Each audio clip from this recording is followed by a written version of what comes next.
Hello guys and girls, my name is Vivek Pathak. Welcome to another video, and today is World Literacy Day, and today obviously we are going to talk about books, literacy and how everybody is literate literally. But before starting, let's roll the intro.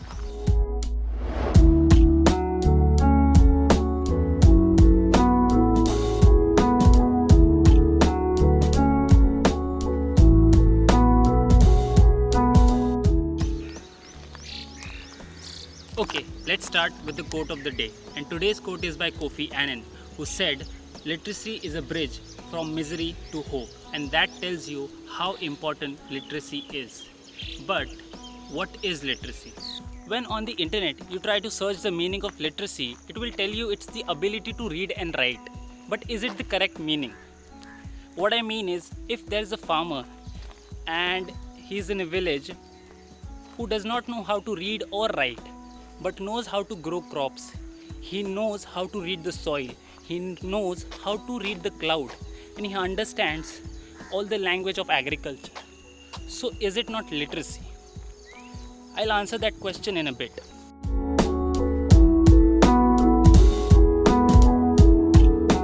Okay, let's talk about books for a bit.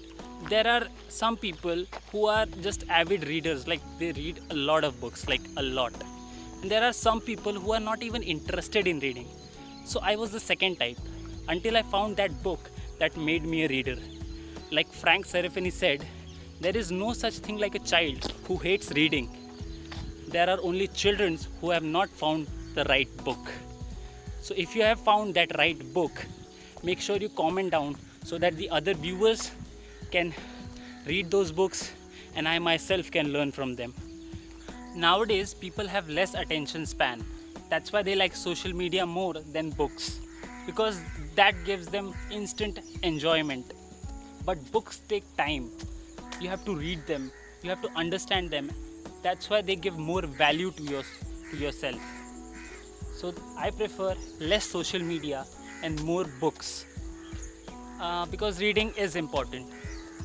And if you don't know why, let me mention some of its benefits. It helps discover yourself, imparts valuable lessons, improves your focus and concentration, improves emotional health, enhances your memory, enhances your imagination and creativity, makes you more empathic, reduces stress, makes you a better person.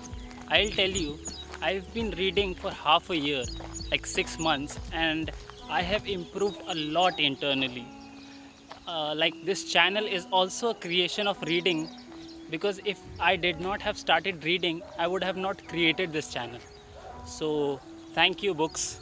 Okay, let's move back to literacy. In 2011 census of India, the literacy rate of India was 74%, which was 9% better than 2001. But the definition of the literacy in the census was a person aged 7 or above who can read or write any language is considered literate, but a person who can read but cannot write is considered illiterate. According to this definition, many people get sidelined.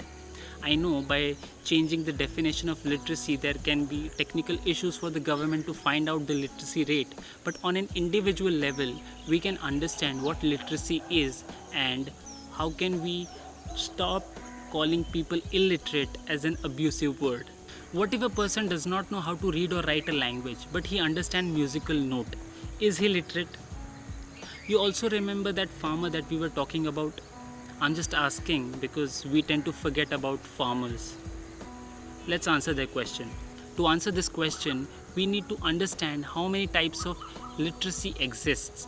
I may not cover all of them, but I will cover some of them. Number 1, reading and writing, which is the basic reading or writing of any language and communicating in that language. Second is numerical literacy, where you understand numbers to do basic maths, use logic and solve problems.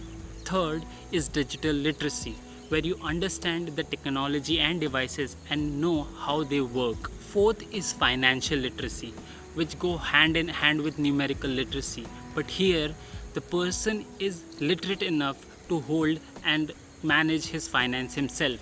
Fifth is the media literacy, where you are able to understand what the television, radio, newspaper, social media, and other platforms are trying to convey. Sixth is the cultural literacy, which is the ability to understand subtle nuances of a particular society by living or working with that particular society. Seventh is the emotional literacy, where you identify, validate, and express your feeling and also recognize and respond to others' feeling. There is also agricultural and musical literacy, etc. So the farmer is able to do agriculture and manage his finances. So he has the literacy of agriculture and finance. The musician may not know other languages, but he understands the language of music. So it is also considered as language. So he is also literate. Everyone is literate in one or the other way. So we should think twice before calling someone illiterate, or as we call it in Hindi, gawar. Rather naming someone inferior and feeling superior just because you can read and write, we should share our learning with others and learn from them. Because everyone is literate, or we should call it everyone is lit. That's it for today, guys. Hope you guys enjoyed this video and learned something from it. So if you did, make sure you like and share this video, subscribe to my channel and press the bell icon for further notification, and comment down your topics and questions. Thank you for watching. This is Pathak. Peace out.